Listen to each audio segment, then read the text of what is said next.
All right, everybody, welcome back to Big Modo Gaming. I'm your host, Marcus, also known as Big Modo, and my co-host for today's podcast is... Mike, aka Lost. Hey guys, this is our first ever podcast here on Big Modo Gaming, and we decided to start talking about our favorite RPGs, tabletop RPGs, that is, and how many years we've been playing, and give our little bit thoughts on the genre in general. So, guys, I've been playing tabletop RPGs since about 2001. So at this point in time, that's 20, 21, 22 years, give or take. And I started in D&D 3rd Edition, which is a lot of fun. It's one of the it's one of the systems that I still love to this day. And but I have been getting experience with multiple other systems out there, including Pathfinder 2nd Edition and Dungeons and Dragons 5th Edition, which I think is a lot of fun. Mike, what about you? So probably right around 2000, so about 24 years. Gaming started off with a homebrew system in high school. Some friends of mine had it. We started playing. We did that pretty religiously, probably like 5 days a week for a couple hours a day for a couple years. Yeah. The game was probably near and dear to my heart still. But yeah, no, I've played. Started off like for official stuff, probably with third 3.5. Moved on to 5th edition, skipped 4th edition. But I've done a lot of other systems as well. I played in GURPS, Savage Worlds, Pathfinder 2, Palladium systems. Have you done I think any there's a few others. LARPing? No. I've done a very minor amount of LARPing, so not very knowledgeable on that one. So don't ask us about our LARP skills. I think we're pretty good at role playing, but LARP, we don't know much about that. Yeah. All right, let's see. As of right now, Lost, what do you think is your favorite system to DM? Savage Worlds. Savage Worlds, and why? So Savage Worlds is their motto is fast, furious, and fun, which I think it lives up to it for the most part. I like that. But it's simple. I want to say it's rules light, but there's still a lot of rules for it. But they're all pretty. They come off very what's the word I'm looking for, organic, right? So it just flows. Following that, probably 5th edition, just for ease of DMing as well. Yeah, 5th edition I find actually very easy edition to get the hang of. I'm really surprised of how easy 5th edition is. My favorite thing as a DM or GM is Pathfinder 1st edition. I don't know if you guys, everybody who's watching the video, you guys can see that I have a ruined 1st edition book. I've used it so gosh darn much.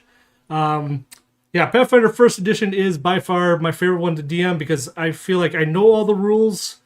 I know the monsters. I have so many books to the thing, and I feel like there's nothing that I cannot not make in Pathfinder 1st edition. Unlike some of the other ones, I'm not exactly sure on the rules just yet, so I feel a little bit more hesitant on those. If that makes sense. Let's see. Mike, what is your favorite system to actually play as a player? When someone says, "Hey, we're gonna play tabletop RPG," what one do you wish for the most? I am a glutton for punishment, and I consider myself like an always GM. So if I ever do play, I'm pretty open to whatever anybody else is wanting to play. But I guess if I had to pick any type of genre, is probably the better option for me than the system would be like Star Wars. I prefer to play Star Wars Ooh. than DM Star Wars. Okay, yeah, I can see that one. I didn't even think about that one. Yeah, my favorite one to play. I love medieval things. I'm not a big fan of modern to what do you call it? You love space. I'm not a big fan of it. I don't know why. I like my fantasy with the dragons and whatnot. So I as a player, obviously Pathfinder, but starting to really enjoy Dungeons and Dragons 5th edition. I think just the ease of playing it is just phenomenal. Like, chat, or I'm gonna say chat because guys, I'm also a live streamer, so I'm just, if I refer to all our viewers at home or listeners to as chat, that's the reason why. But I haven't played much of 5th edition yet at all. I've only been a player a handful of times, but so I'm still trying to get used to everything, just so everybody's aware. But 5th edition is seem like the ease for me to take all my Pathfinder knowledge and just transfer it to a 5th edition. I think is outstanding. Lost. What's a game that when someone says, "Hey, I want to play this system," what's a system that you actually don't care for? That you're just like, "Oh, gosh darn it, that's not my cup of tea." If you don't have one, I got one. That is a great question, and I would have to say, and I've never played it, and I just have zero desire to do it, is 4th edition D&D. Okay, that's probably a pretty common answer, honestly. I have 4th edition. I tried running it a few times, and I did not understand the system, and I did not particularly care for it. That's a good answer there, Lost. One of the systems that I'm not exactly all that keen for when people say it is World of Darkness, so the Vampire the Masquerade and Werewolf of the Apocalypse. Whenever people are saying, "Hey, let's play this game," I automatically go like, I don't really want to, but I know I'm going to have a good time with the current gaming group I'm in. They're outstanding to play with. So I know I'm going to have a good time, but I never think to myself, "Yay, I'm looking forward to playing Vampire the Masquerade," or something like that. There's something about that system just rubs me the wrong way. I don't know if it's because it doesn't matter how many levels you have, you could fail at everything. Yeah, I would echo that as well. I think I have that same mindset towards it. Like I played Werewolf the Apocalypse, Mage the Ascension, Vampire the Masquerade. Like I played those, but I've always just been like, it's a fun, like you said, the group of people that plays those RPGs, I've had great experiences playing, and it's a lot of fun. But again, it's one of those that I would be like, "You sure you don't want to play this system instead? Yeah, Like, like let's do that." D&D Modern. I know that system has been Oh, D20 Modern. that one has been redesigned, and I think is a lot better for a more modern game. But I'm a big D20 system guy. I guess as yeah, I'm like whenever people say D&D, I automatically have a D20 system or not D&D, but tabletop RPGs. I just automatically think of a D20 system. Yep. Have you played much for like 6-sided systems or the D10 system? No, I haven't played a lot of those. I've generally played like the Star Wars, but it was the D21. But it was heavily referenced with our GM for a lot of the D6 system stuff he brought, like kind of with him. So there was a lot of that type of stuff. So I haven't actually played a lot of the D6 systems outside of like Warhammer 40K. Oh, I've never played 40K. I see a lot of things about that on TikToks and whatnot. I'm like, this would be an interesting system, I think, but same time, as I understand, it's very expensive to get into, or very consuming system to get into. I'm just like, I don't know. Yeah. But I hear that they made a RPG, Mm-hmm. and I have not tried the RPG. I don't know if. I haven't even looked at it. Yeah, like I don't even know where to find it. It's probably Amazon it, but who wants to always buy everything on Amazon? Well, I kind of do, but what do you call it? The card shop owners don't want us to constantly go on Amazon for everything. Right? Hashtag sponsor question mark. Yeah, yeah, guys. If you're looking for people to sell your items, we'll do that for you. We'll play your system, we'll review it, and we'll have some good times. Let's see, and then Lost. What is your current games that you're currently playing? Like, what system? What are you currently playing? So I currently have two 5e games going. Both of them are just starting out. First one is we're doing uh, Waterdeep, Oh, and okay. then followed by Dungeon of the Mad Mage.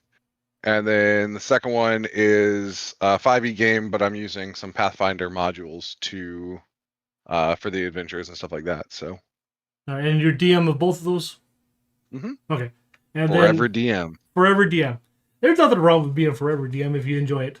As long as you enjoy it, Yep, right? And that's all that tabletop RPGs is about. Is as long as you're having fun and everybody else is having fun, exactly, that's all that exactly. matters. Now, now I just thought of another quick question. How long do you think you've been a GM? We have talked about how many years of experience we have, but when did you start really becoming a GM? Literally right away. Right away, right away. So we did so my first system that I played in that I mentioned, it was three of us total, and it was separate stories. So you weren't in a group, it was a solo story. Oh, one of those. It Okay. was all about you. So one person would DM, you continue on, and then you might start this adventure with one guy as the GM, and then they're not available, but two of us are together. It's like, all right, well, let's play. Where were you? Oh, this is what you're doing. All right, let's just kind of pick up and go there. So it could have gone a different way than what the first guy started, and you just kind of played off each other, and yeah, loads of fun. Like I don't think I became like I DM'd a little bit when we were in high school, like just a couple of games here and there, kind of things. Felt more like one shots, but I didn't become a Right. proper DM. I think until my early 20s. I think that's when I became a proper DM, and then for I want to say almost 10 years straight, I've been a forever DM, like hardly ever getting to play. And yeah, okay, so my current game we're playing a fifth edition game, and where I'm playing a Dragonborn Sorcerer and trying to get used to all that stuff. Sorcerer feels very similar to my Pathfinder first edition thing, so felt like, oh, this is pretty easy, but there's way less spells, I feel like, in fifth edition than there was in Pathfinder first edition. But so okay, I'm going through that, and then we're gonna be picking up that. I'm also gonna be a player in Lost's fifth edition game where we're gonna be doing a Pathfinder module of some sort, which we don't know exactly what's going on yet, so I'm excited about that. But I'm currently going to be playing a cleric of the domain of magic. I thought it'd be interesting to be a cleric that the idea of worshiping the magic flow, and that's why he's out for adventures, because you go with the flow of magic. And that was my idea of that one. And yeah, I'm looking forward to that one. Okay, then let's see. Okay, so Loss, we were talking about being forever DMs here so much. What are some frustration things that our Mm. players do to us, or you've seen players do to other DMs that you're like, you could have done this a little better? What do you think? What are some things that if you could tell a player without like scolding them, what do you think? When you are when there is clearly a plot hook to the story that you are playing, and the players use well, I don't think my character would do this, and completely go off like, oh, I'm gonna go off on my own, or disregard and try to like derail the whole adventure just because of X reason. Like I get like, and I'm a big fan of inter-party conflict, right? Yep. I don't encourage it, but I don't dissuade it either, right? It's one of those like, if it's natural and it's appropriate for the story, by all means, let's have some inter-party conflict. However, uh realize that we are playing in a group together.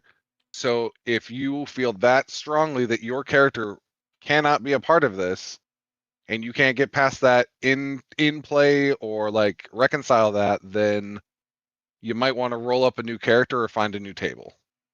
Yep. I Like, do. like inter-party conflict's good. Progress the story, right? That's the whole point. Everybody, as long as everybody's having fun, right? That's the big thing.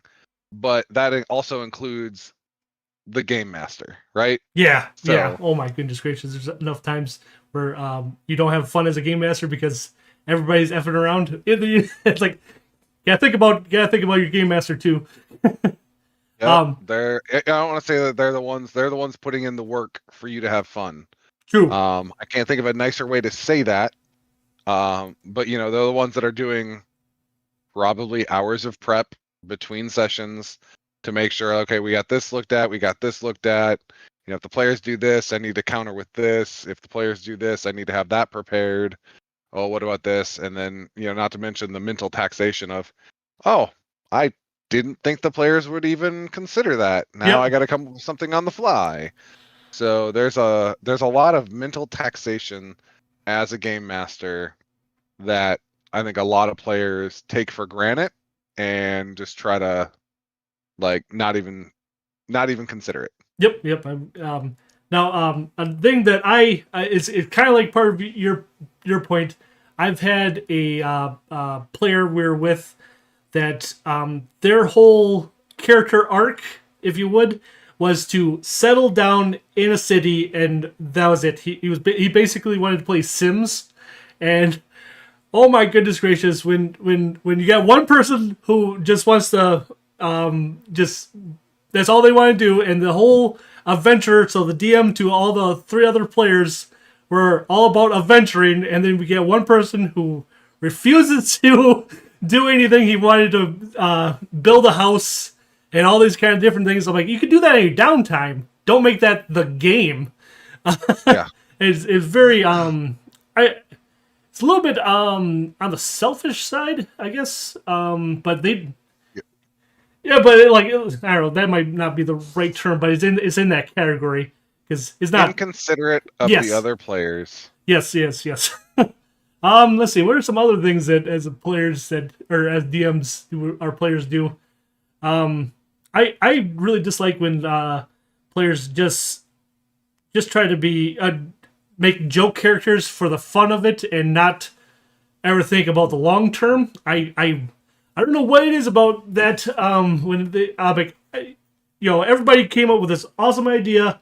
I have 20 levels worth of content that I brewed up and I'm piecing together, and then one person comes in and says, "I'm gonna play this character, the goofy son of a gun thing." I'm like, "Yep," and I'm supposed to somehow fit that into my world. Thanks, there, bud. Like Right? there's times where there's some funny. You can be funny or something like that. I remember your character Bones. That was hilarious.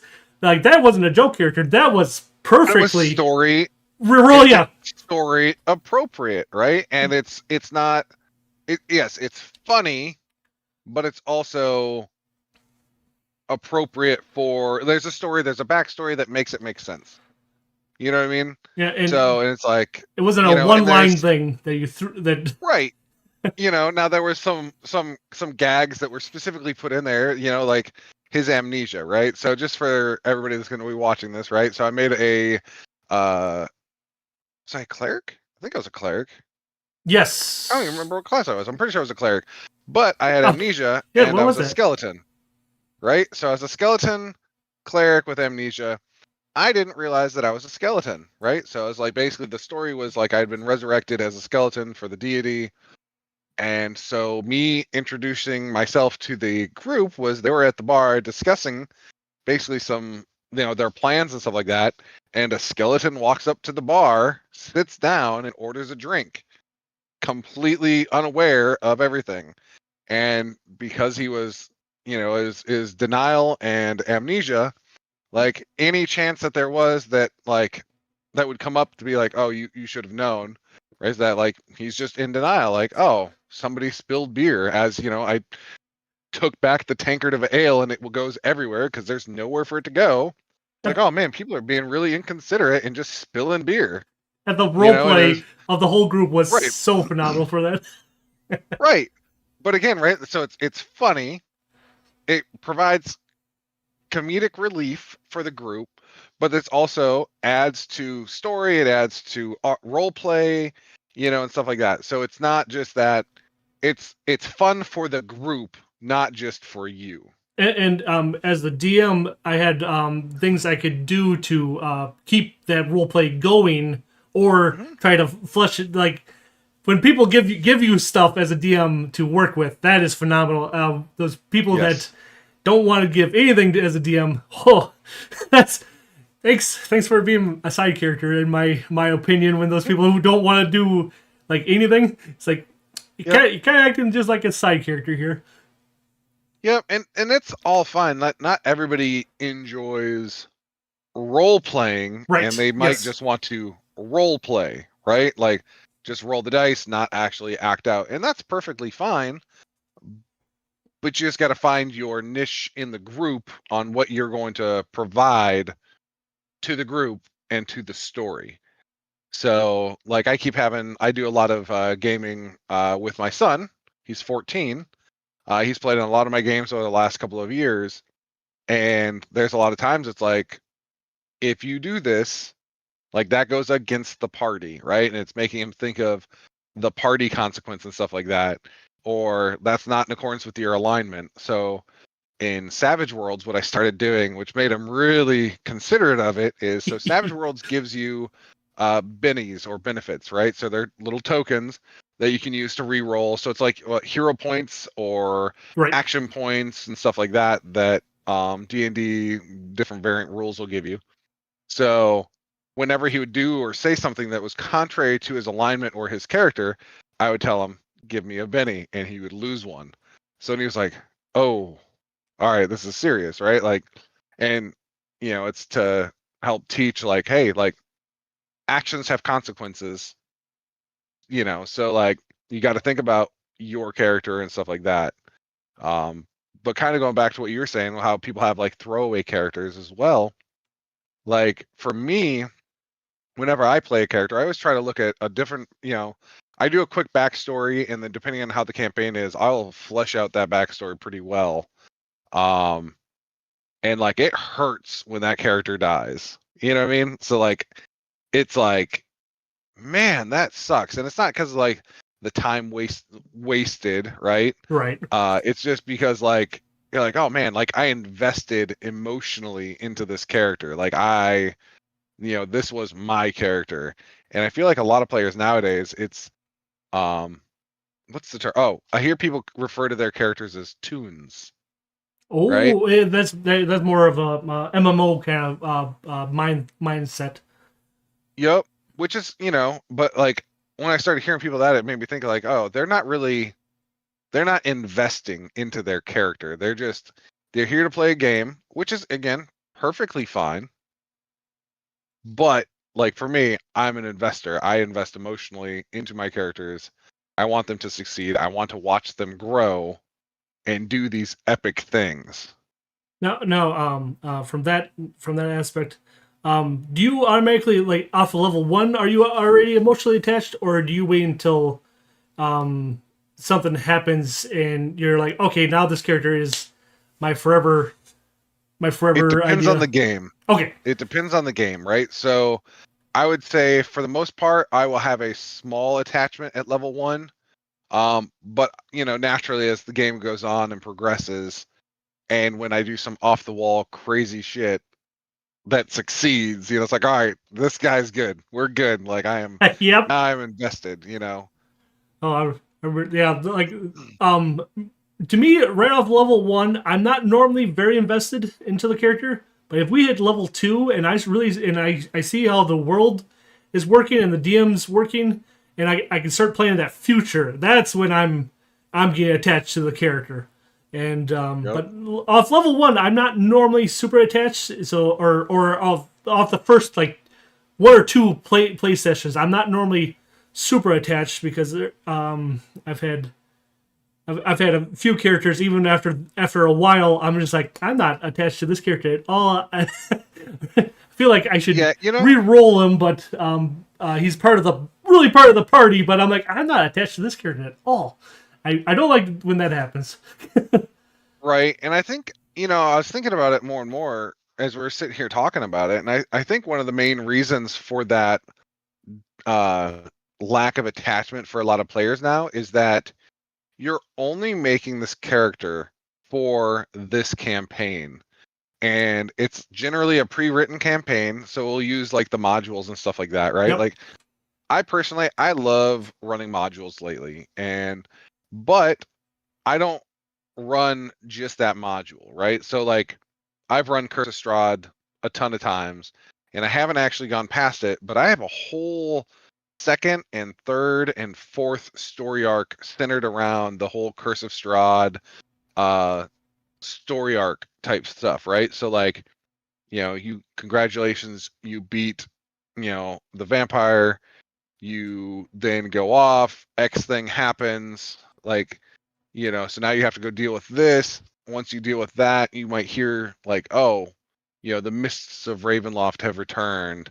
And then how do you get back in? So story arc 3, story arc 4, you're back in Ravenloft and Strahd is back stronger than ever. Now what do you do? Well, obviously you've leveled up. Well, guess what? So is he. So now it's like this uber bad boss. Like your initial boss at the beginning of the game returns to be the final boss at the end. But again, right? You have these characters that you have a predefined story arc, whereas before it was all homebrew and just, it was about your characters. It's about, hey, we're just going to adventure and do stuff. Yep. So you didn't have that predefined, like, okay, well, this character is only good for this. It's like, all right, we're doing a homebrew campaign. They're good forever. So I feel like you emotionally attach yourself to that more than, okay, we're just going to play Rise of the Rune Lords, right? A Pathfinder campaign, Yep. right? All right, cool.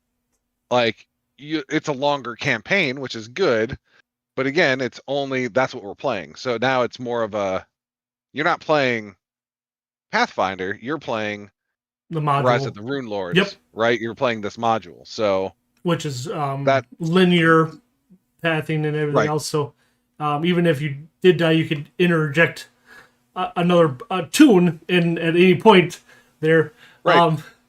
The, funny thing, we talk about tunes and whatnot. If you remember, Channel 2, my video editor, back when I used to DM for him, he could never come up with a name, and all of his characters were exactly the same for role play and everything. He just kind of like was the same character. He might have been different classes and whatnot, but the thing, he was not big about the actual role play. He just wanted to have fun and do things. He's kind of like I think the term is I've been hearing nowadays is beer and peanuts kind of gaming.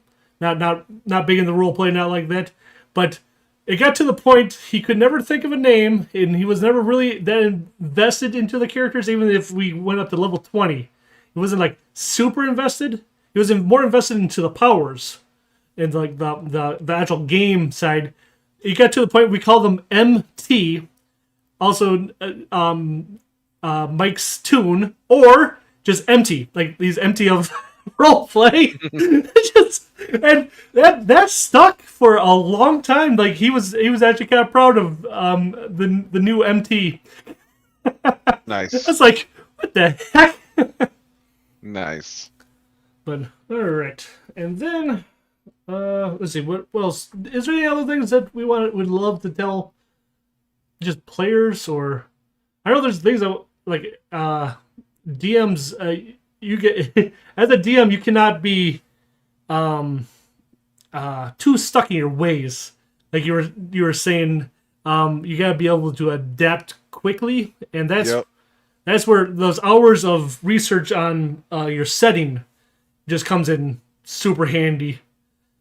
Yep. No, I think the only thing else I would say to both, for players and game masters, right, is, if you're a game master, don't be afraid to talk to your problem players, take them aside, explain like, hey, like, I think this is an issue. This makes this not fun for this player. This makes it not fun for me. Like, and if they're like, well, sorry, that's how I play. Don't be afraid to tell them to find another table. Yep. Well, you gotta let Um, those problem players go. I've dealt with them you do. for too long. I think as a too young of a DM, I kept them my problem players around longer because one, I felt like if I lost them, then I lost my game. But I also Yes. lost the sanity that I put into building my game. So Yep. And there's so many different rules now, and not just rules, but like these years or the time now is like the tabletop role playing game time, right? There's so many new players. yes, oh my With goodness. new players comes new problems, comes new insights, right? There's both, good and bad to that. More good than bad is what I've seen, which is good. But also it's uh nope, lost my train of thought. All good. I've been worried about doing that to myself. I'm like, I'm gonna lose my train of thought at some point Yep. in this. No, I got it back. I got Oh, it back. go. So what you were talking about for, afraid to lose your player or your game, right? Yep. Is there's so many more players now. Like we have such a vast like plethora of players to be able to like find that back when we first started, right? Like you said, if you lost a player, that was so detrimental. Like you might not find another player, like it's done. Yep. So you had to like put up with those types of things. And I don't think you really do anymore. You can find those other players, and there are groups for every player, right? Every play style, you can find a group that will fit, that you will mesh well with. And if you're a brand new player and you have a bad experience, find another group and try it again. If it's something that you're like, I think I would have fun with this, but man, these players are like this group that I had found, like I did not have fun. Like this game is not what I thought it was going to be. Find another group that fits what you think it's going to be, because it's out there and you will have fun. Like for new players, it'll also be maybe fifth edition isn't the system for you. You might be thinking of another system, or you might be like big into Star Wars. You're Star Wars lawyer. You grew up with the movies, but maybe the system isn't right for you. Check out a different system, because I think systems make a lot of difference to the play style and everything else. They do. And I think this is going to sound bad, and I might have to re-edit this. but but I think there are different types of people for each system, I think is the best way to say it, right? Yes, So I agree with that. D&D, I will say in general, I do not enjoy playing people that only play D&D. Now, the caveat to that is if they have played other systems and that is what they prefer, I am perfectly like generally I have no problems with those players. But when I talk about like, oh, like, hey, let's play Savage Worlds, let's play Rifts, let's play something else, and they're like, no, sorry, like I only want to play D&D. And it's like, oh, have you played anything else? And they're like, no, I only play D&D. I generally can tell like you are not going to fit in well with me because I bring aspects of other games into all different systems that I play. So, it's like you're not going to have fun in my table. I can almost guarantee you're not going to have fun. Yep. Uh I will generally still give them, at least a couple of sessions to try it out, to try each other out, right? But generally it's like, hey, sorry, this isn't working out. And I'm okay with that. It's nothing, it's no ding on them. They're just not the player for my gaming style for GMing. Yep. I'm like, yeah. I actually, we're not gonna edit that out because I also think the same thing.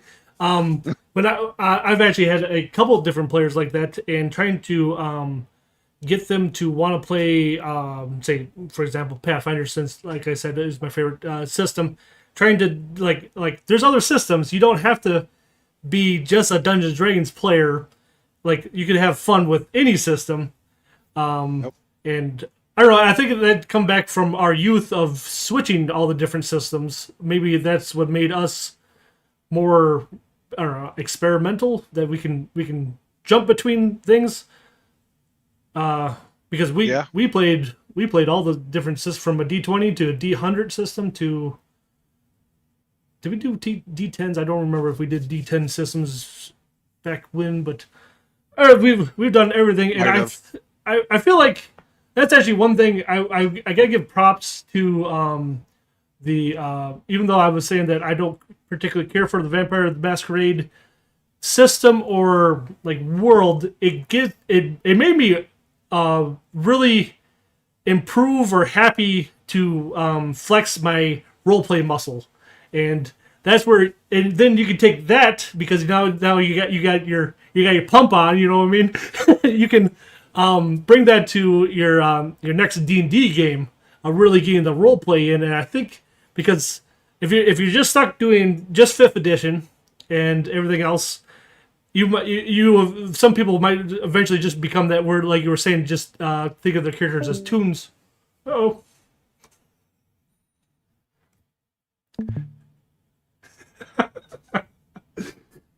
all right. We lost him. All right, everybody. That is going to be the end of our first ever podcast. Of course, just like any little thing that you try to get off the ground, there is some technical issues. Unfortunately, lost his internet slash Discord, and will not be here at the end of this little thing. So, guys, I want to thank you guys very much for tuning in or listening in. And if you're watching this on YouTube, make sure you hit that like button. I'm not exactly sure how a YouTube podcast works, so if there's a like button or a subscribe button, make sure you hit those buttons. And yes, awesome, outstanding, guys. We're gonna be coming up with another podcast. We're not exactly sure on the we call it the schedule just yet, but depending on how well this podcast goes, is gonna see what we do in the future. And if you guys are here on Big Modo Gaming for the live streams, we will try to get back to doing some live streams of our World of Warcraft content, and maybe some Rust content and everything else. So we're gonna keep going with some just live streaming stuff. We'll be live on YouTube, Facebook, Twitch, Kick, Instagram, and hopefully maybe one of these days we'll go live on TikTok. And thank you guys very much for being here, tuning in. You can find me on all those social medias, including Twitter, and just Big Moto. So, all right, guys, this is Big Moto Gaming. You guys are awesome. Love you guys, and I'll give you a salute. Big Moto's out. Out. Take care, guys. I hate recording videos. I love going live. It always makes me feel like Right. way less nervous. Because I know I can go back and edit it. I think that's the problem with that.